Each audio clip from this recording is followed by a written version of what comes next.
Greetings and salutations, everyone. My name is Andrew Kirchhoff, and welcome to my YouTube channel. Today, we're going to be talking about the Fantasy Football Week 13 running back rankings. So, as we usually do on Tuesdays, I go over the running back position, the matchups going into Week 13 of the Fantasy Football season, followed with my rankings at the running back position. As we all know, my rankings are subject to change. That is correct. They are subject to change. And in that case, there are many different variables that may affect these rankings going out, throughout the entire week. So if I answer your question now, it could change by Saturday. You never know.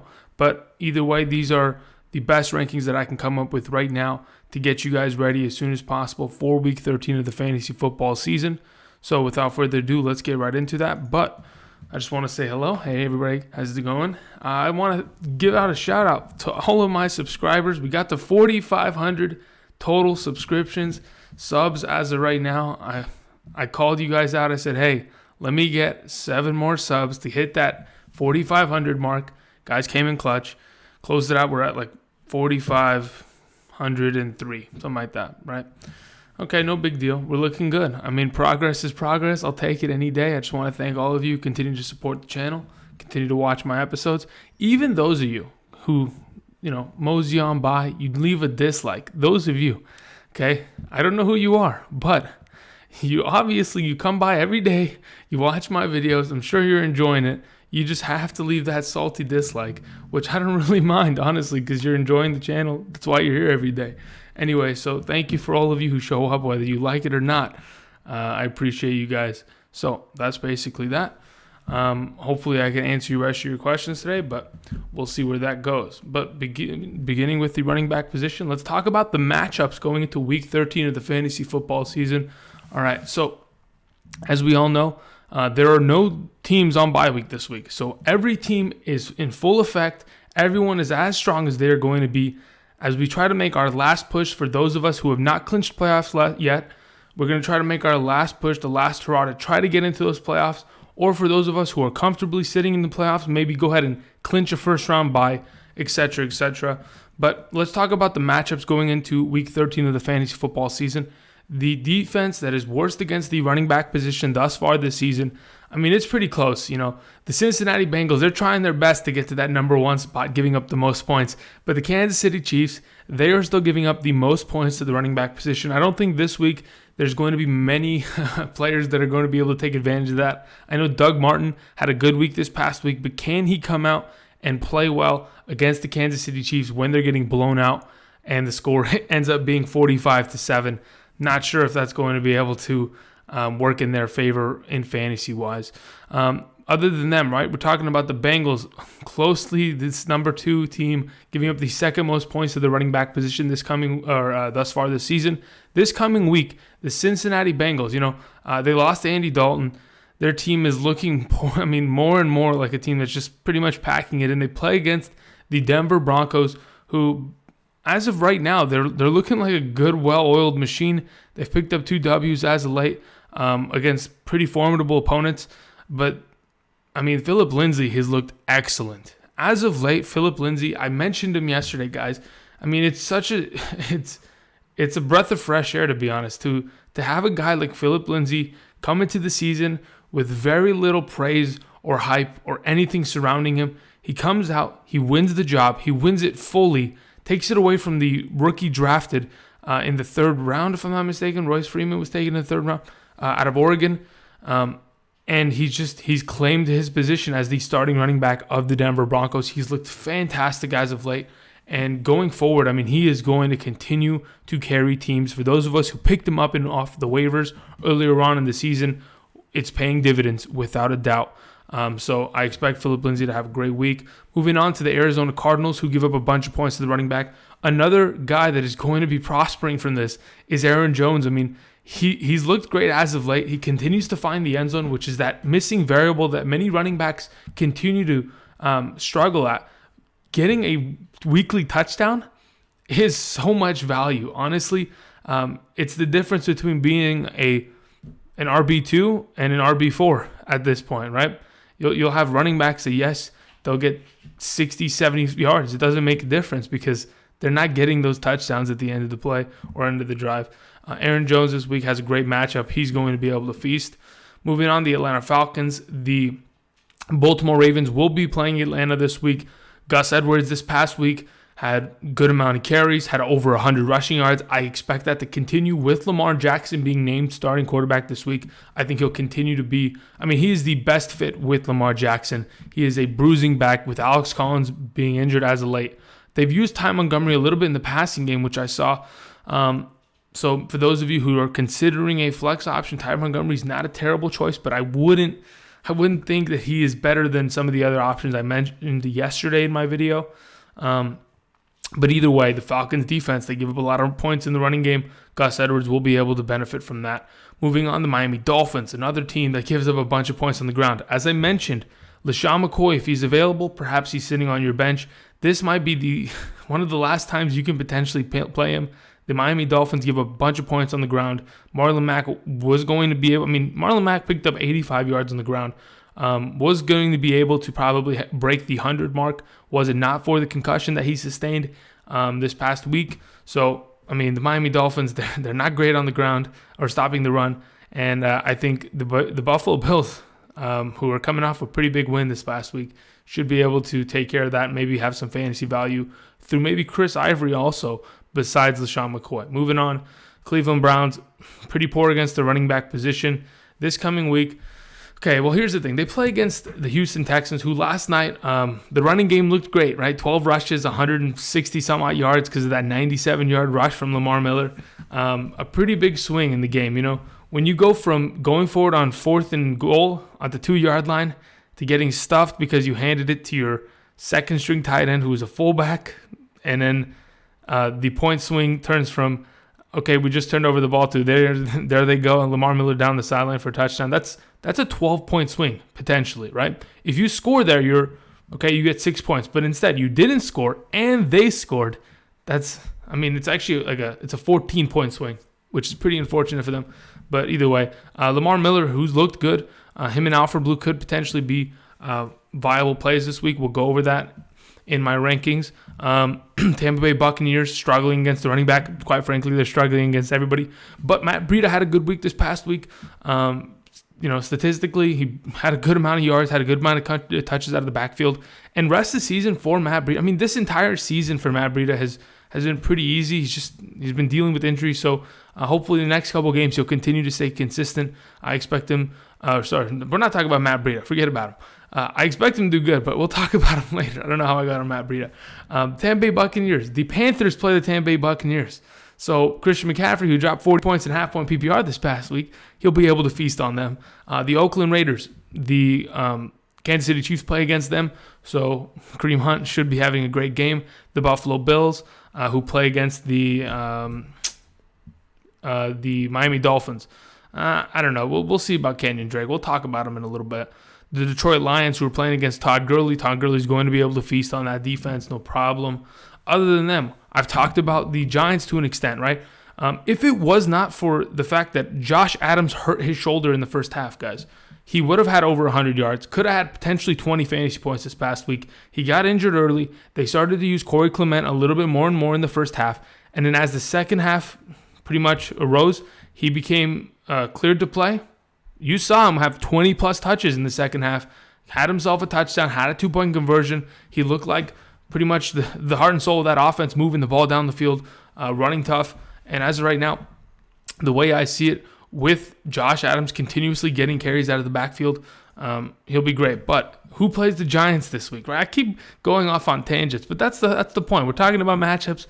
Players' names come up here and there. They play against the Chicago Bears. Tarik Cohen, other than Tarik Cohen, I really just don't want any other piece of the backfield. That's plain and simple. Other than them, the Jets, the Indianapolis Colts, the Seahawks, the Denver Broncos, 49. These are teams that potentially, look at their stats. The Denver Broncos are giving up nearly 110 yards per game on the ground. I think that's just as of late, they've been pretty decent on the ground, but then again, we've seen them get torched in the past, so there's a potential for them to struggle, but I think as of late, they've been better. Let's talk about the teams that are stopping the run. As we all know, looking at the bottom of our screen here, the Jacksonville Jaguars, who are, I mean, they're just a mess, right? They've decided to bench Blake Bortles. Their defense has not been playing well. Their team has not been playing well. Leonard Fournette will not be participating this coming week.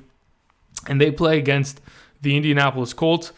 If, in fact, Marlon Mack is out, Nyheim Hines will be the starting running back. And I don't think they're going to have to pass. I mean, they're not going to be able to run the ball much. So Nyheim Hines could be a good flex play in a PPR league because of the fact he's going to be catching a lot of the balls out of the backfield.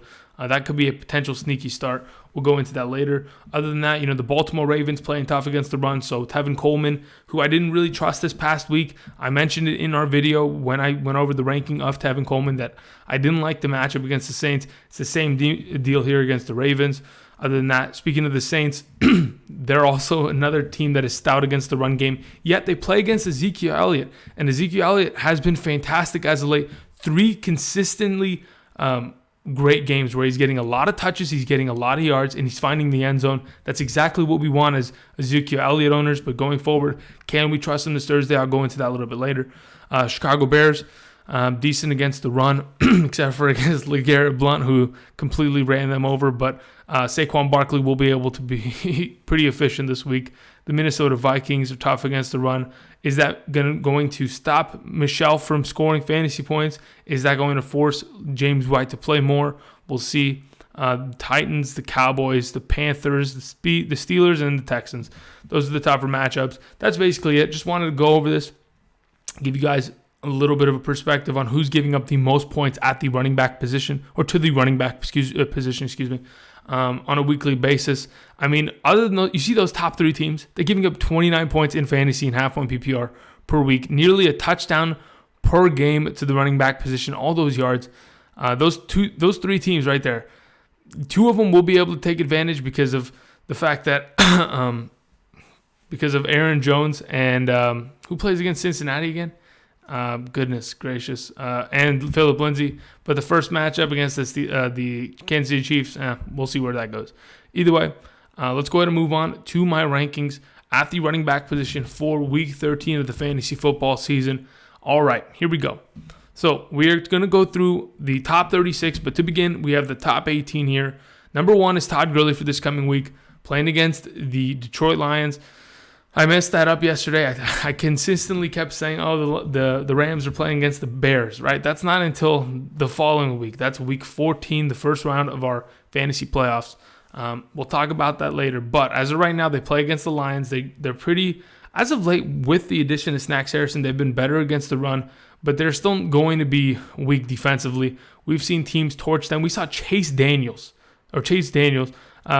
come out this past week on Thursday Night Football on a short week with Mr. Trubisky out, and he ended up putting up 20 fantasy points in 6-point per passing touchdown leagues.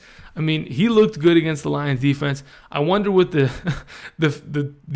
Los Angeles Rams, who are coming off of putting 50 on the Kansas City Chiefs, are going to be able to do to this defense. It's going to be a lot of points scored fantasy-wise, and I want any piece of that game I could possibly get. So Todd Gurley, he's my number 1 this week. Moving on, number 2, I mean, it's Christian McCaffrey without a doubt. I think because of the fact that he's got such an advantageous matchup, he continues to get a bunch of touches, a bunch of targets from this team. He is the main part of this offense. Plain and simple, there's not another piece of this offense that touches the ball more, sees as many touches as he does. I mean, just this past week, 17 touches on the ground for 125 rushing yards and a touchdown. And then he had 11 receptions for 112 receiving yards and a touchdown. I mean, DJ Moore was the next most receptions from the wide receiver position with 8. Then the next after that was 2, right? He is the starting running back. He is the number 1 wide receiver on this team. And if I'm not mistaken, he already has 70 catches thus far this season. Christian McCaffrey's an animal.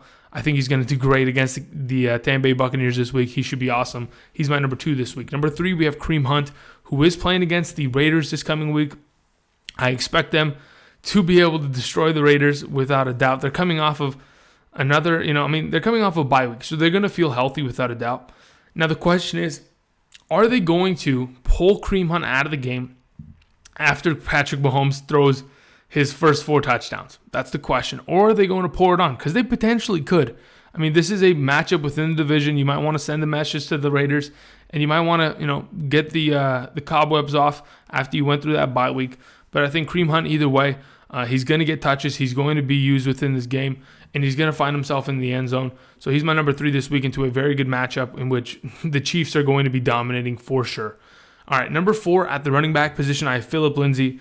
Listen, I mean, when you can come off of playing against the Pittsburgh Steelers, in which you had 100 yards rushing, almost 10 yards per carry, and a touchdown, then the week prior against the Chargers, who aren't a terrible defense themselves, you had, again, 2 rushing touchdowns, 100 rushing yards.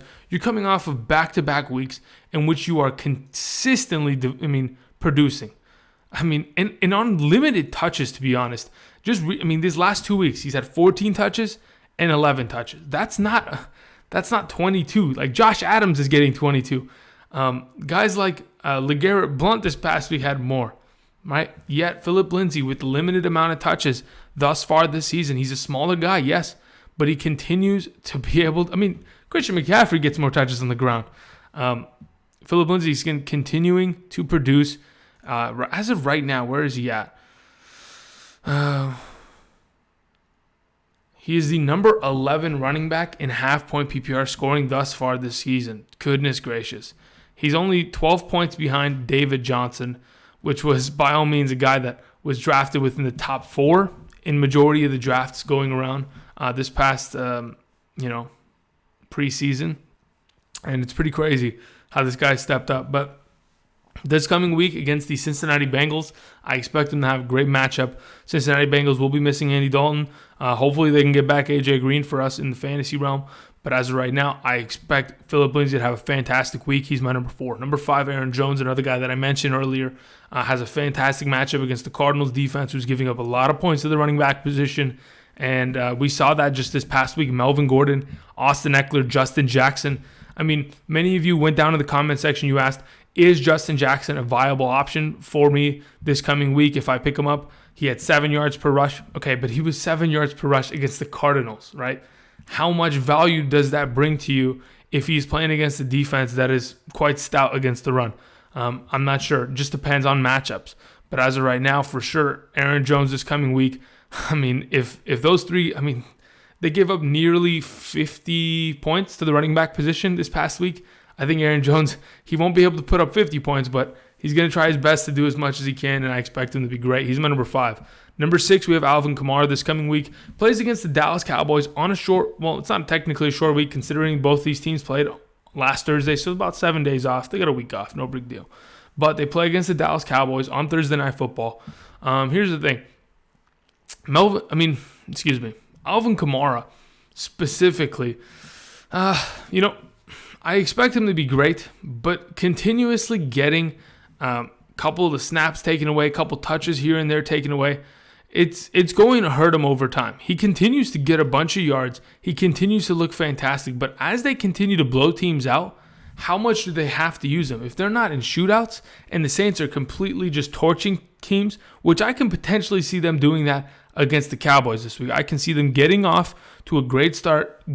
Coming out pretty hot in the beginning, scoring a bunch of points and being ahead and just trying to stay ahead the entire game. That's what I can expect to see. And I can see that could potentially hurt Alvin Kamara. That's why I have him a little bit lower. But either way, I have full confidence that he is going to be able to produce fantasy-wise. He's always consistently done so.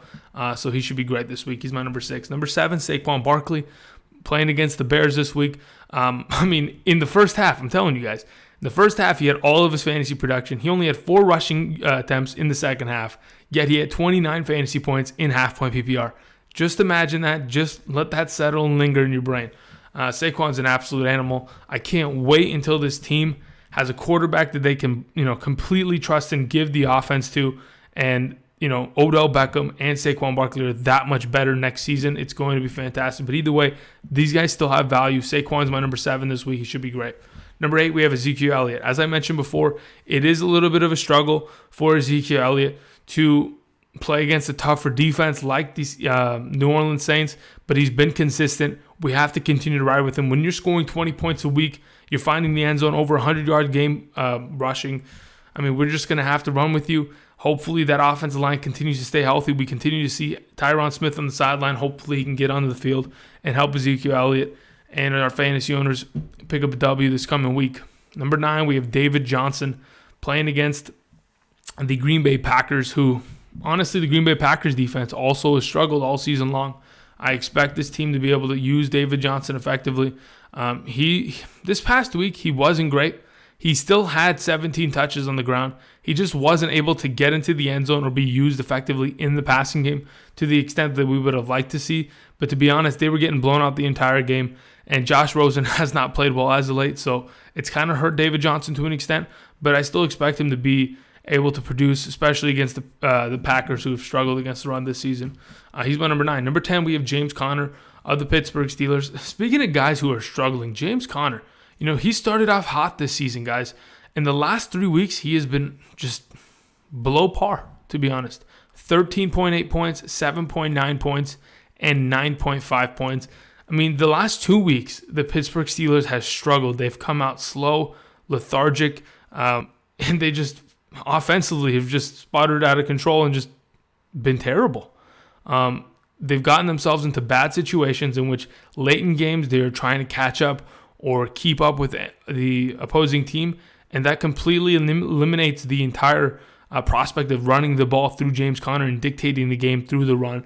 I think James Conner hopefully can get back on track this coming week against the Los Angeles Chargers. If he's not able to do so this coming week, he's got a couple opportunities in the future against Oakland, Oakland and New England. So potentially that can help him out. But as of right now, he hasn't looked great. So he's a little bit lower on my list, but I still have confidence in him. We've seen him be fantastic. But the Steelers need to get themselves out of this rut in which they come out earlier in games and not able to score.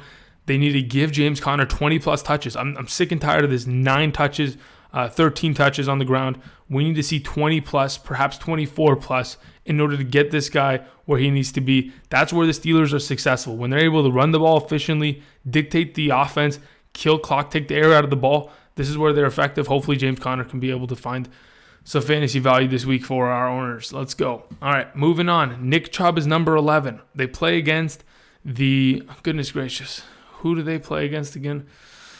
The Bengals were last week. They play against the Texans. All right, the Texans, they're pretty tough on the defensive side of the ball. I mean, to be honest, the Texans have been crazy as of late. Specifically 8 games in a row, that's quite the feat, especially starting 0-3. There's always those stats at the beginning of the year where it's like teams that start 0-3 have a 12% chance of making the playoffs, etc.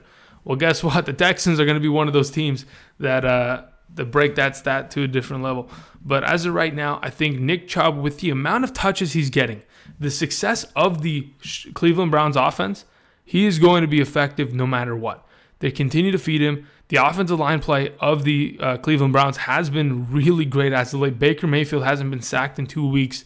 So this team has looked great. They're playing against quite a good competitor, a playoff team, a team that potentially could win their division. So I think this is going to test them. But I still think Nick Chubb, with the amount of touches he's getting, he should be great. He's my number 11. Number 12, we have Gus Edwards. I mean, guys, if you're getting consistent touches, you're a part of an offense that has great matchups going forward.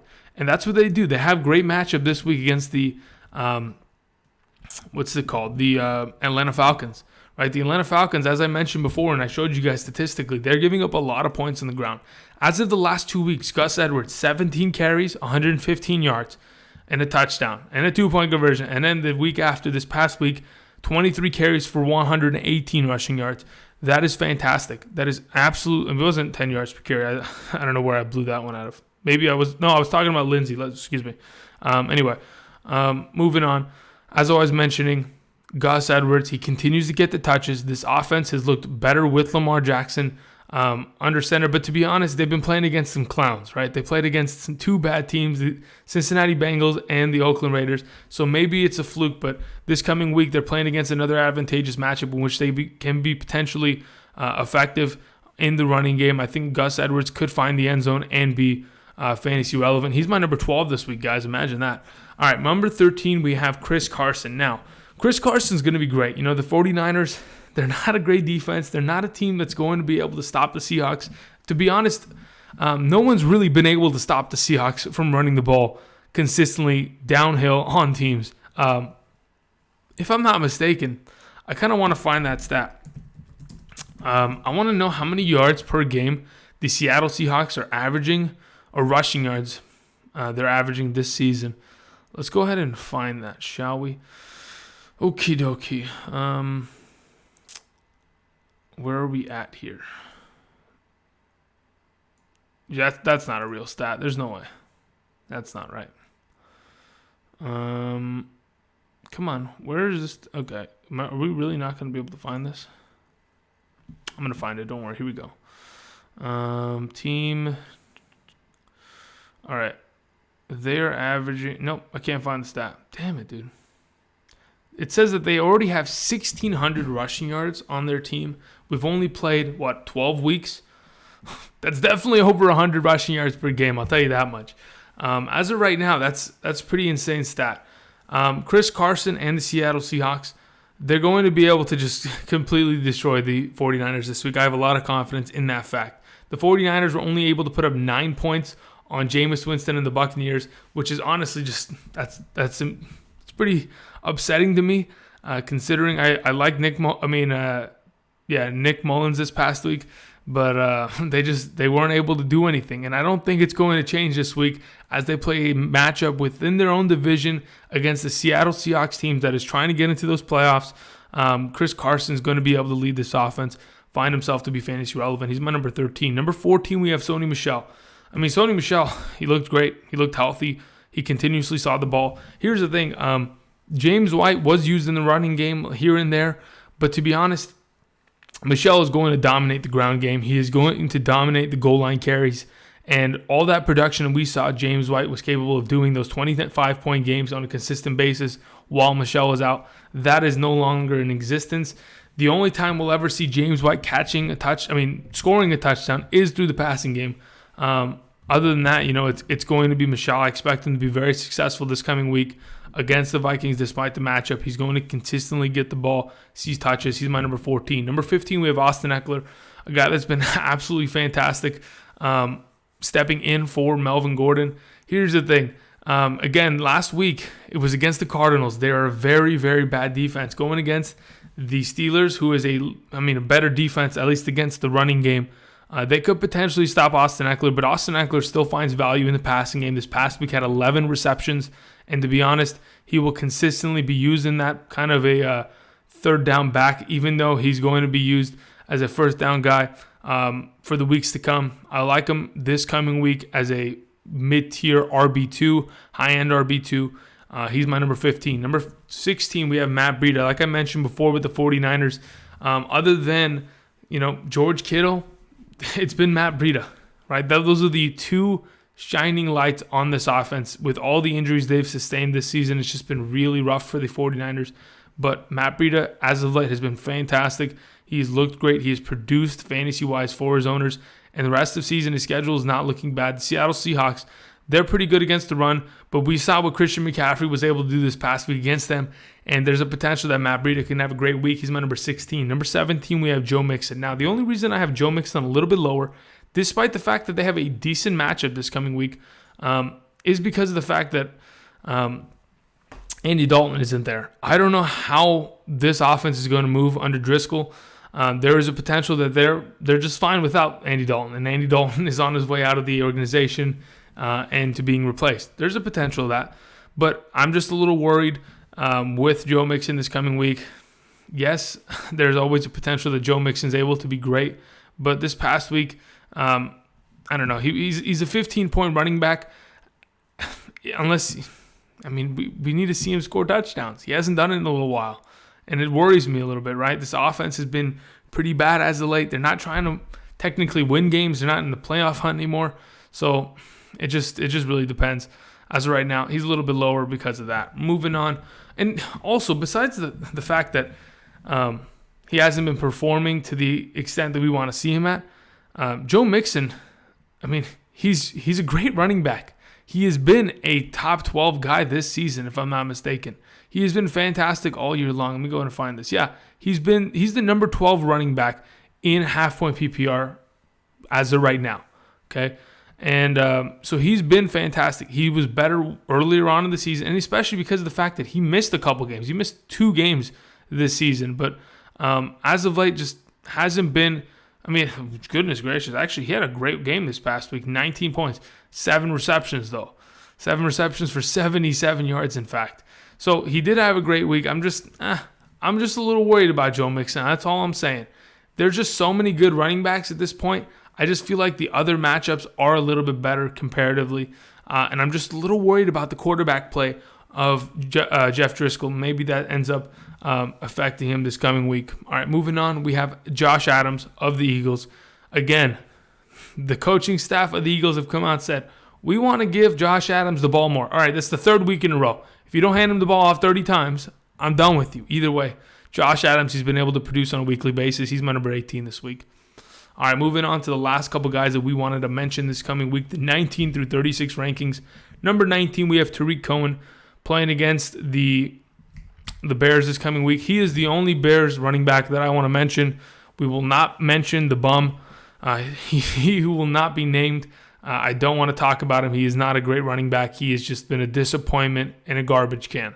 So Tarik Cohen, going forward, he's continuing to be effective in the passing game despite who's at quarterback. He continues to get a lot of touches on the ground. He has been fantastic. I mean, he has been the number 14 running back in half-point PPR, if you can imagine that. A guy that many of us either drafted late in rounds or picked him up off waivers. He has been great as of late.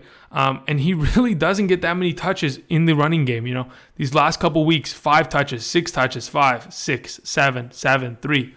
You know, he honestly has only seen one game the entire season in which he's had more than 7 carries. Only one game that he's had more than 7 carries.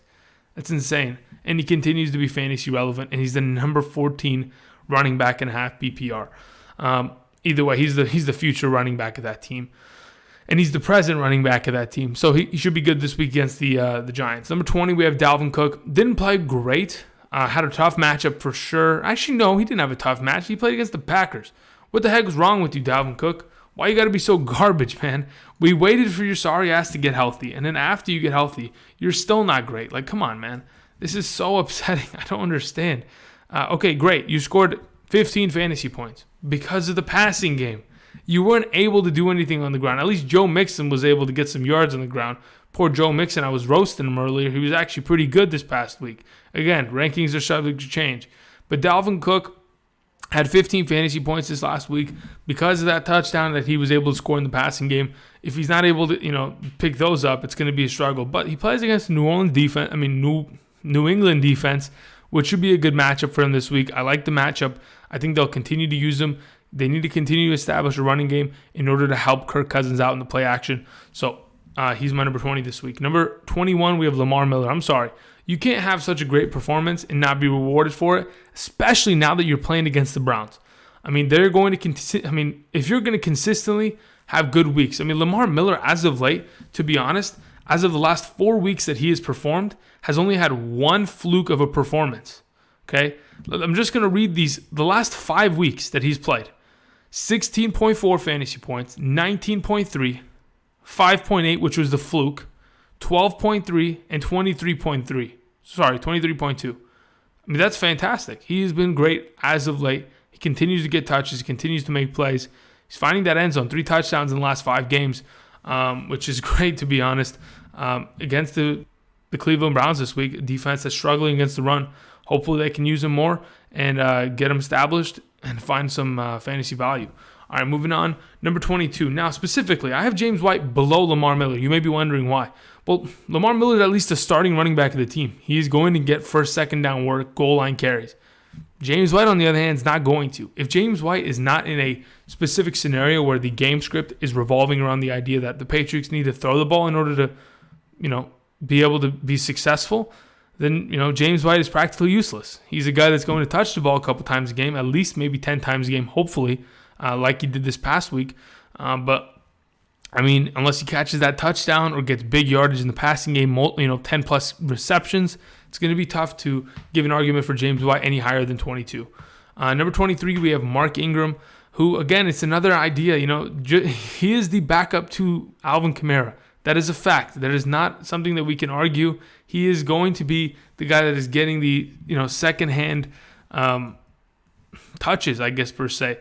He's going to get the leftovers. Anything that is available, he'll go ahead and scrap it up. But this past week, I mean, unless he's scoring that touchdown or having a big impact in the running game, it's going to be tough. This past week wasn't able to, I mean, even with 5 yards per carry, still wasn't great against the Falcons defense, who really is not great against the run. Either way, they play against the Dallas Cowboys this week. That has been pretty good against the running game. So it could give Mark Ingram some struggle, but I still expect him to be fantasy relevant going forward with this offense. He's my number 23. Number 24, LeSean McCoy. As I mentioned before, they play against the Miami Dolphins. It's a fantastic matchup. If you have held on to him or if you have picked him up off the waivers, he's a good play this coming week. He's my number 24. The Dolphins, man, they suck against the running game. And LeSean McCoy, he's coming off of a performance, 2 weeks ago, it was actually 3 weeks ago. Okay, it's been a while. You've had a break. Time to break out again. He's my number 24 this week. Number 25, Dion Lewis.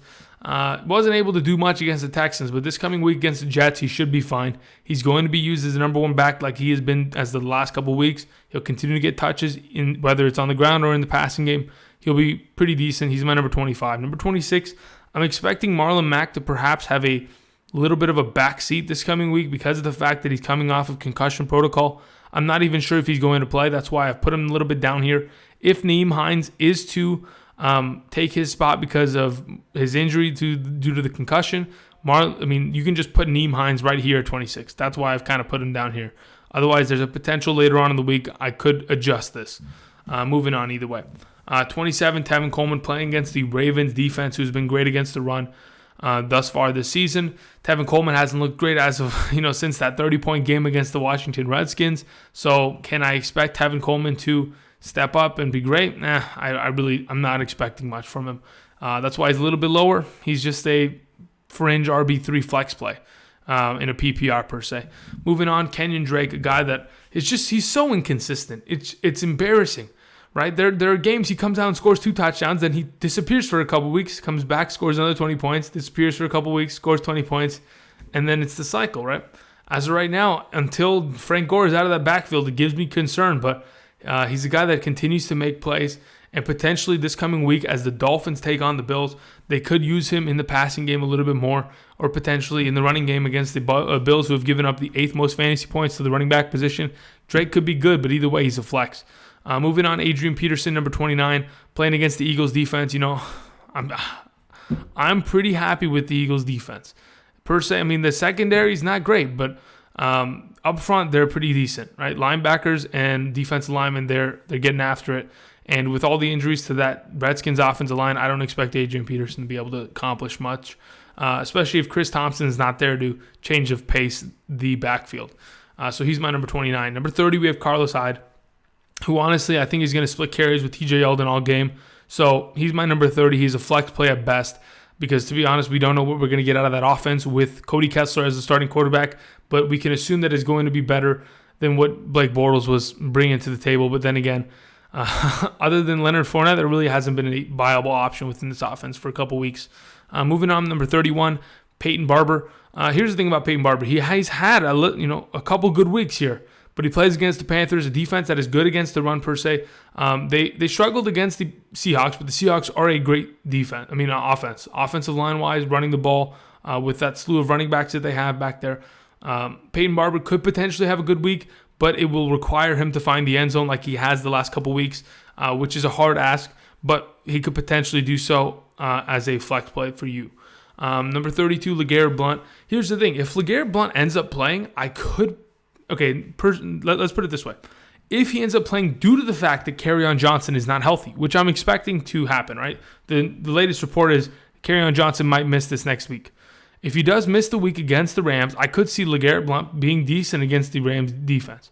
A team that has given up a lot of points on the ground comparatively to where they've given up points. Their secondary is pretty good, but linebackers struggle. And when you have a big bulldozer like LeGarrette Blount coming downhill, that's where you can be exploited. So he could be a little bit higher going on as long as I get confirmation that Kerryon Johnson is out. So Garrett Blount, as a waiver wire pickup and a guy you could potentially play in the flex, not a bad option this coming week, especially if you're dealing with injury at the running back position. All right, moving on, Rashaad Penny. As I mentioned before, Chris Carson is going to have a great game. So is Rashaad Penny, due to the fact that this 49ers defense is not going to be great. They're going to get blown out, and Penny's going to be used to run out the clock. TJ Yeldon, as I mentioned before, with Carlos Hyde, he is going to be splitting carries, whether it's on the ground or in the passing game. They're both going to be used, so I expect them to both not have great value per se as a guy that you can fill in and try to absorb a lot of Leonard Fournette's statistics that he's put up as of the last couple weeks. The last two guys I wanted to mention, Duke Johnson at 35, really contingent on the idea that if Duke Johnson doesn't get 8 targets, 9, 10 targets, and have those 6 to 7 receptions, he's not going to be great. In the PPR, that's the only place he has value, full PPR. Other than I think the other options that I mentioned above him are probably better, especially when they play against the Texans this week that are really good against the running back position and against offenses in general. So Duke Johnson, he's my number 35. Number 36, as I mentioned before with LeGarrette Blount, if in fact the Kerryon Johnson's out, Theo Riddick is not a bad play, especially in a PPR. And that is it, everybody. Those are my top 36. Rankings are subject to change, but these are my thoughts as of right now, how I can see Week 13 breaking down as we try to make our last-ditch efforts to try to get into those playoffs or to try to continue to sustain that top spot in our leagues that many of you guys have sent me screenshots on Twitter saying, hey, I'm the number 1 seed, blah, blah, blah, thanks. You're welcome, but let's be honest. You guys are the ones that drafted your teams. You guys are the ones that have consistently put in the effort. I'm just here to make suggestions, let you guys know stuff. Otherwise, all credit is to you guys. Anyway, thank you everybody for watching. And until tomorrow, where we'll talk about the wide receiver position, I will see you guys. If you have any questions, hit down the comment section. I'm sure I will be down there eventually to answer some questions, but there will be other people down there. So thank you for watching again, and I'll see you guys.